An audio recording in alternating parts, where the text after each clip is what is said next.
Yeah, man, new phone, who dis? But super excited to get to connect with this extremely talented individual who's a master of blending live instrumentation and electronic sounds in production. Joined on the phone by producer and composer Liam Shortall, who you might know from his moniker from the project Corto.alto, calling all the way from Glasgow, Scotland, in the UK. Corto, Liam, thanks for chatting. Day's just So starting much for for having me, us. but how's it going for you? Yeah, it's good. We just got back off our very first headline US tour. That was awesome. It was so fun. And then yeah, we were just chilling. Well, I say chilling. I'm in the studio all week working on some new music, and then we're back on the road on Friday. So um, busy, but I can't complain. I feel my heart is full at the moment. We've been playing so many great shows and been working with so many amazing collaborators and artists for my next project. So yeah, I'm really excited. Yeah, I know you're about to embark on that European tour.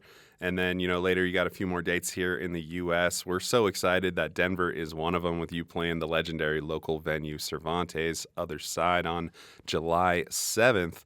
Have you been to Denver before?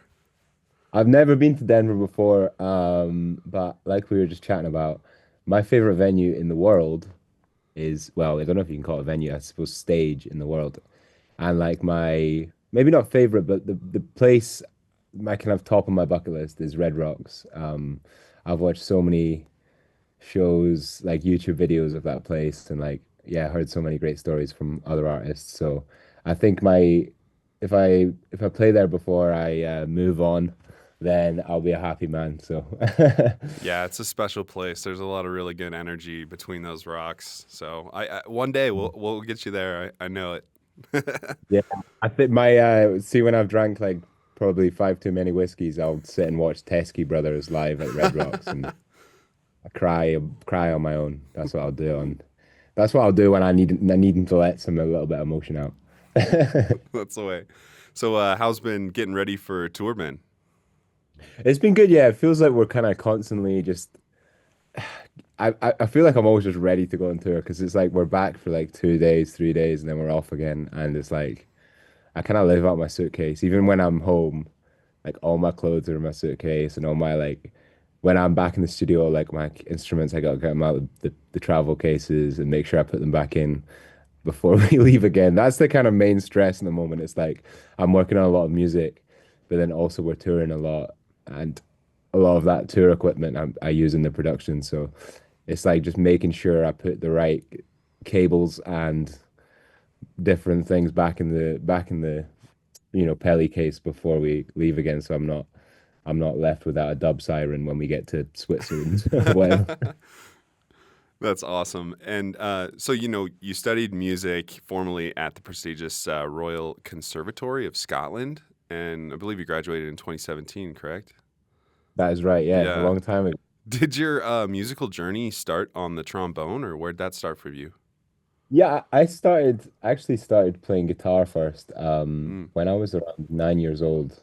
I was one of these kids that, and maybe a few people that are listening can relate, that I would be like, I'd get a skateboard and then like 2 weeks later I'd be like, it'd just be like gathering dust in the garage.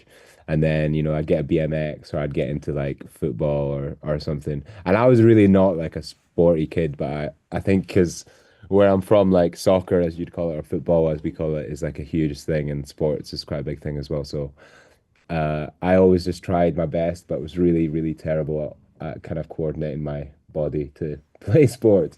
And then my friend, one of my best friends in school, Laurie, he got a guitar for his birthday and he got some lessons.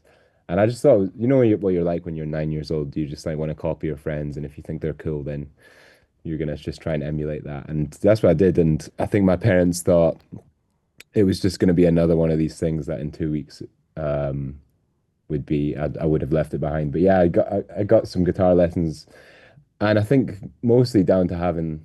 I think a lot of musicians that are listening will relate to this. It's like role models and teachers are so important. And my first guitar teacher was this amazing man called Carl Jacobson, and he, yeah, just taught me so much about music. And it wasn't just like here's smoke on the water or here's the tabs to this. It was like really involved and really like kind of talking about music in a more general kind of yeah, just a more broad sense, and it really stuck with me even at that young age. And then through that, just kind of fell in love with music and was listening to music all the time and got into trombone in school.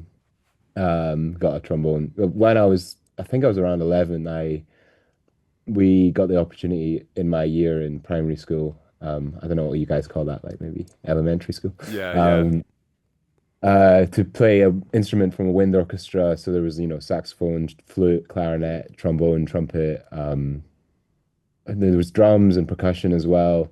And we got to pick our like kind of top three, our preference. And I chose like tenor saxophone, alto saxophone, drums, and then I think the reserve was like trumpet or something.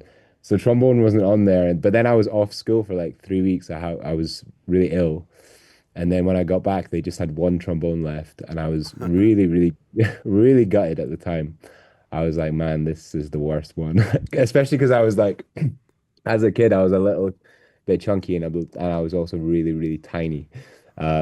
So like trombone, if you can't, if you're small, it's like really hard to play the bottom kind of the bottom slide positions.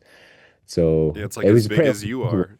Yeah. yeah, because you literally, and then like, you can't reach the end of the trombone. So I was like, oh no, like I wish it was this saxophone or something. But out of them, like 32 kids that were in my class, I think I'm the only one that still plays an instrument. So I think it was maybe that's some advice for anyone who's wanting to pick up an instrument. Go with the one you least want to go with. Maybe not. Maybe that's just a coincidence. But Yeah, and I mean, um, I think it led to you being kind of a multi instrumentalist in a sense too, is like, kind of picking up a bunch of little things from each instrument. yeah, I think as well, trombone is like because it's not as popular as saxophone or trumpet in terms of if we're talking horns and the kind of brass instruments and wind instruments that people usually play. I think trombone is like once you get because it is really hard to get past the first like 3 years because you just sound so terrible. If you ask a 3-year-old kid to play a note on the piano and then a concert pianist to play, middle C, they'll pretty much sound the same. But the trombone, it takes you, 3 to 5 years to just make a note sound nice, and it's really hard to kind of get over that hump at the start. So I think a lot of people don't really get into it because of that. It's just, you really have to battle through it. But once you get to the other side, it's a beautiful instrument. I really love it, and it's not chromatics like a lot of Western instruments. It's you have like every increment of pitch between the chromatic 12 note scale. So it's a lot like a human voice in that way, especially a male human voice. It's like very expressive, and you can really, if you really attach yourself to the kind of the vocal essence of the trombone, you can really, it becomes like this amazing expressive instrument. So yeah, I mean, I really love playing trombone, and but I think in the last maybe 5 years, as corto alto has been more of my like focus. I've kind of like stepped back from being like just a trombone player, and obviously I brought like more of a production, and like I play a lot of bass on the live shows. I play a lot of piano on the records. I play guitar as well. So it's kind of now it's one part of my like musical expression, and that's something I'll like always hold dear to me, and it's like my main instrument. But I think yeah, I've definitely like sacrificed being just a trombone player and really pursuing being a great trombone player for like the other things I'm interested in, which are like sampling and like production, sound design, and synthesizers, and all these things that kind of come together in my music. So yeah, it's like it's just one part of it now, but it definitely used to be a thing that was like I was so focused on, and yeah. Yeah, that's one of the great things about your music is it's kind of an amalgamation of all these different things. It's not only like the live instrumentation, but it is the sound design and the way you're kind of manipulating samples and sounds. And, I think you really hear that in some of your new music. And like being a multi instrumentalist and then also being around so many great co musicians, what's like the approach you take in the studio when you're getting into that creative space? Or is there one? There is definitely one. I think for me, and that's maybe we can talk about that album, but I I did an album called 3108 2 years ago, which was where I released 30 singles in 30 days, and the 108 part, the 30 part is obvious, it's the 30 singles, but the 108 was the number of demos I had in a folder that I kind of, you know, I didn't really know what to do with them, and I've kind of just picked 30 of them to finish. But I think that album really taught me a lot about what finishing music means, because I was really bad for kind of hoarding onto stuff on a hard drive. I would like just make loads and loads of music all the time, and I'd be like, this isn't good enough, this isn't good enough. And that album really just like forced me to not have that mindset and just to be like willing to share stuff and willing to share stuff that isn't perfect. And it taught me a lot, and it's like really informed my kind of process after that. And I think what I've really come to now is just like, I know it's kind of a cliche thing, but in really trying to love the process and not really fixate on the outcome. It's like, so now I'll sp like maybe 5 years, 4 or 5 years ago, if I would have spent 8 hours in the studio making something, making a track or making a demo or a beat or whatever, or writing a composition. I think sometimes you go back the next day and you're like, oh, that's terrible. Like the night before, you're like, this is a massive vibe. I love this. And then and you're excited to listen to it in the morning. You wake up, you go to the studio, press play, and you're like, this is bad. Like but like now I used to kind of let that really affect me and go like, oh, you wasted so much time that you could have done this. Like this is such a waste of time. But now I'm like really love them moments because it's like such it just it means like that you're not doing it for any kind of reason. You're just like bringing it back to making music because you love it, and you're just like playing and having fun like a kid would, and like not being judgmental on your own output. Um, so yeah, I'm really trying to bring that into everything I do. It's just like there's no time wasted, especially in the studio. You can really like just do anything. So I think for now, I'm really just I make loads and loads and loads and loads and loads of music, and maybe like 5 to 10% of it kind of ends up being a track or ends up like becoming something else that ends up being on an album. So um, for me, it's just like I don't really feel like I'm a great producer or like songwriter or anything like that. I just like have a lot of shots on goal. I have a lot of opportunities to like find good things because I'm just constantly making music. And I think yeah, if you sit down and go like, oh, I need to write for this album, I think everyone who's creative will know like that's just not how it works. You're not really the one that decides when, when that idea is gonna come. It's just like so random, and it's really weird as well. Sometimes you'll just be sitting there and it's just, or you'll be like, I don't know, driving or on a walk or, doing something else and something comes to you, and that's yeah, it's just completely random. So I think trying to control that is like just it's not a very it's a pointless endeavor. It's So in always that, yeah, those. that's just to say like I don't really feel like I'm special or anything, or I've got any gifts. I'm just like I really just now love making music so much that I just do it all the time, and just inevitably something decent's gonna come out. Yeah, it's always those like 3 a.m. sparks of creativity, inspiration. But I'm really happy that you brought up 30 over 108 because I think that's such a special project.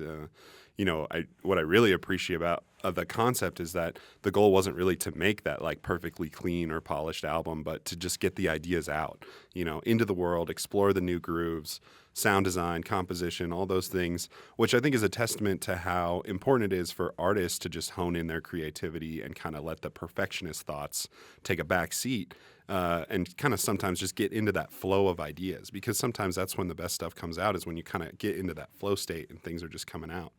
Why Yeah. tell us like a little bit more about why it was so important for you to like do that project? Yeah, I mean, number one, it was just to kind of, I really I had this folder of like lots of kind of random ideas that weren't really like sonically linked, but they were like it was stuff I was proud of, and stuff I felt like if I'd waited another 6 months, another year, it would just never come out because I'd be on to like the next album or next project or whatever. So it was just that I just wanted to release it, and there was no, my previous album, Bad with Names, there was like a year-long campaign of like, lots of money, lots of promo, lots of radio, lots of, trying to pitch it to all these things. And 3108 was just like you say, just like really back to just my creativity and just there was no real campaign around it. It was just like announced it and it just like, every morning on Spotify and Apple and everything, a new track would pop up and people could listen to it. And it was nice. Like it really like I felt like it was nice for me to have new music coming out every day. It was a weird thing. I mean, it was a lot of work as well because we were on tour at the time. I like decided in the January that I was gonna finish it, and then I just said to my label, I was like, "Oh, we're gonna release a new track every day from May till June or whatever it was," and they thought it was crazy. They're like, what? Uh, yeah, they were like, "This is like, especially for like Spotify and the like, because they're always like trying to play the algorithmic game, Uh-huh. like they're trying to like push you in a direction where like, no, you do a single and then you wait 6 weeks and you promote it, you do like, like 50 TikToks per tune or whatever. I was just like, nah, let's just like release a song every day. So like we weren't even sure what was gonna happen. Like I was like thinking maybe we'll get banned from like Spotify and stuff because they just think it's spam. Their algorithms like are just detecting stuff like that. So it's yeah, it definitely wasn't the best. If I was like, if someone's listening and they're trying to like promote a project, it's definitely not the best idea in terms of like the modern ways, the modern kind of guides to release music. But for me, it was just, yeah, about like connecting with that and making, sometimes I'll make an album and it's like you have to pick like three focus tracks to like, three singles and a focus track or whatever. And it's for this one, I was just like, every track for me is the same. It's like there's no hierarchy. It's just like every track is the same. So I'm like, I just wanted to do 30 singles. And I think from a creative, to answer your question about that kind of process, I think I'd learned doing my first album that I would be like, come up with something great that I thought that's a great snare drum or that's a great like groove or that's a great chord sequence or sample or whatever.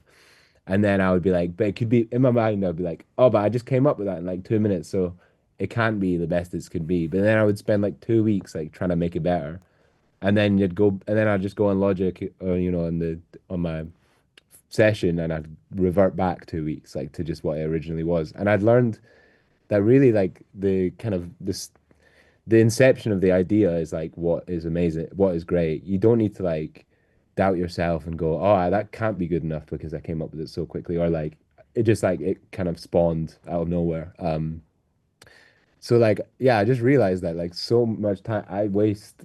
I know I just saying that you don't waste time in studios, but maybe this is one time you do waste time. It's just like really trying to make something that's already good and already like got a rawness to it. Just trying to make that like endlessly better, and it's just like you're never gonna win. So it's like maybe you sacrifice like 5% of quality, but like the momentum that you keep up by just going, that's great. Like, let's move on. What's next? What's next? Like, instead of going, oh, that's good, but I'm gonna come back to that later and like maybe make that snare drum like a tiny little bit better, or like there's so many times I just went back to the way it was at the very start and gone, that is it. That's great. So like, yeah, just like I suppose it's just an efficiency thing. You just like, and keeping the momentum going is really good for like your own kind of energy and like your own excitement about the track. Because if you listen to the same snare drum 3,000 times and you're thinking, how could that be better? It's just, you're gonna like, yeah, you're just gonna lose the spark in the track. So I think, that's what I've really realized, there's just like a belief, but that takes just believing in yourself and believing in the ideas that you have. So I'm trying to take that forward, really. Yeah, I think that's really important. That's awesome. And I mean, the new music that you've been releasing and been a part of this year has been so exciting. From the innovative collabs with Zepp and Moses Yoofee on I Don't Mind, Vandal, and Don't Listen, to the healing, soulful vibes of April with, is it Anaiis? Anaiis, yeah. Anaiis, her incredible vocals, and now this new release, WHODIS, which features Chicago-based rapper Mick Jenkins, which is such a dope track. Feels like you're in a really special creative place right now. Yeah, yeah, I suppose so. I mean, I was them, yeah, this last year has been really fun, right? Them tracks we've been making. Because I think I've just like, there's a pressure being a young artist, especially in jazz or in like them kind of like really like genres that have like specific lanes. and there's like a pressure internally and externally to kind of stay in them places and not explore your own creativity. And I really felt that like a couple years ago. I was like wanting to make like R&B and like I like love like the 90s R&B and you know I love like punk and metal and stuff like that. And I'm just like, oh, you know, you have these doubts where you think, oh, but the people that have really enjoyed my music are gonna just like switch off if I like go in this direction. But I really think like the response to all this stuff has been, you know, bar the couple of comments being like, oh, way prefer your older stuff There's on always YouTube. always going to be that. It's always gonna be that, but like the amount of people that have like really got interested in the project just from like going all over the place with genres. And I think, you know, sonically it's all still my music and it all connects like to I think it all still connects together. But yeah, I've just been like really letting go of uh I don't even think it's other people's expectations. It's just like what I think is other people's expectations. You know, like people are keen for me to just do what I want and people are supportive and it's really nice. I'm really fortunate. So yeah, I've just been kind of going more and more into stuff that I'm interested in that isn't necessarily in jazz or in stuff that I've done before. And it's really nice to like, you know, through that you really just get new people on board that might have not liked your, you know, might have not been into your older like more modern jazz stuff or, and then you know it's nice is that you can kind of dip in and out of stuff, and that's what I really want to position myself as is like I'm just trying to I just make music, you know, I don't really want to be like I'm a jazz artist or whatever. And obviously you have to kind of for practical terms, like for, you know, like for the promoters and stuff, they have to be able to put you on a jazz lineup or like, you know, on a jazz radio show. But I think I love artists that just like, you know, I love David Bowie and he just always did that. Like every album was just a complete like reinventation, you know, reinventing of himself. And you read the reviews from them albums and they're always like, just like, oh, this is terrible. It's like, but now they're like the most classic albums ever. So it's like, yeah, Yeah, I I think just I just love totally. jumping on things. Yeah, because like so many artists, you kind of sometimes can stay cooped up in this box, and so many times people expect one thing out of them, and they never kind of move out of that. So it's a great thing Yeah. creatively for you to just expand yourself. Yeah, and I think honestly, I think a lot of that pressure isn't really, or a lot of that this decision making from artists isn't really usually from the artists themselves. It's usually from the labels and the managers and the kind of teams that Right. go like, oh no, you've this worked last time because usually people get signed after their first successful album where they have got a couple great singles and then they start working with a label. And I think people are, especially in music business, are so averse to risk and they really want to Mm-hmm. like replicate something that happened before and they really are chasing that kind of thing. But yeah, so it's sad when you know like people don't like, feel like they can do that without you know like they have to listen to them people. And I think that's why I'm just so grateful to Ninja Tune, my label, for Mm-hmm. really not ever giving me any notes on anything. You know, and it's a beautiful thing because I'm just like, this is the music I want to make. And a lot of labels, especially, you know, major labels and stuff like that, they would be like, that's not the music we're releasing. So the Ninja have just been so great and they've just been like up for me just doing whatever. So and yeah, so I thank them a lot for that. And yeah, it's nice to just be able to go this send, you know, audio, you know, send a master to my manager and my manager as well is just so up for me exploring whatever I want to do. So yeah, I'm really blessed in that way, and I don't have anyone really telling me what to do creatively, and I think that's the key to it. I just like if anyone's listening and they want that kind of advice, I think it's just yeah, really just like stick with what you believe in because people have been are fans of you because they trust your curation and your decision making and your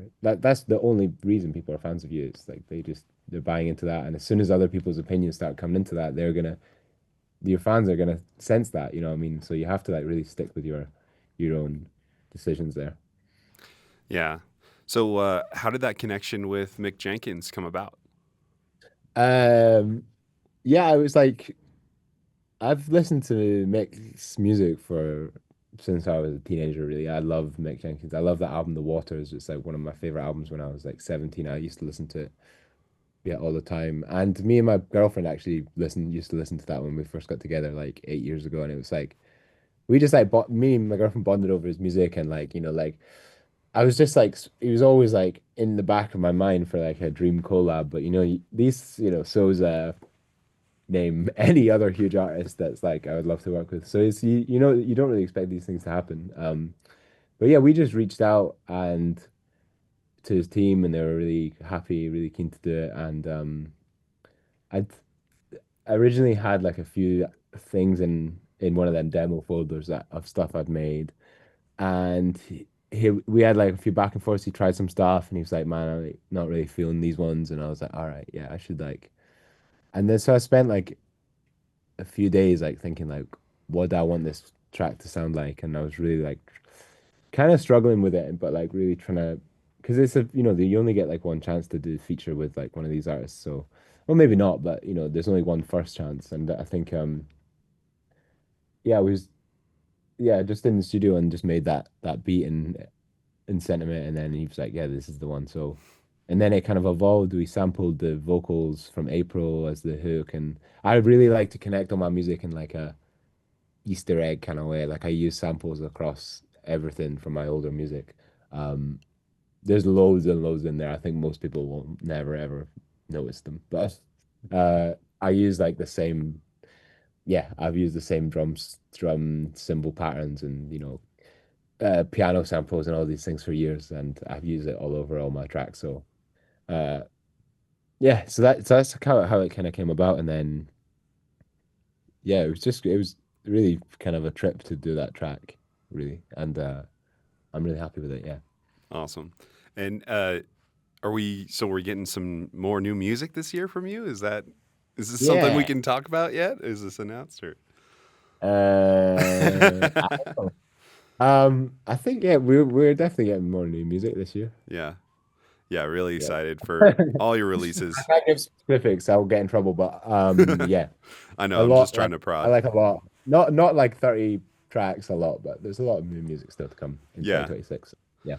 So, who's part of your live band, and who are you planning on bringing to, the U.S. Denver shows?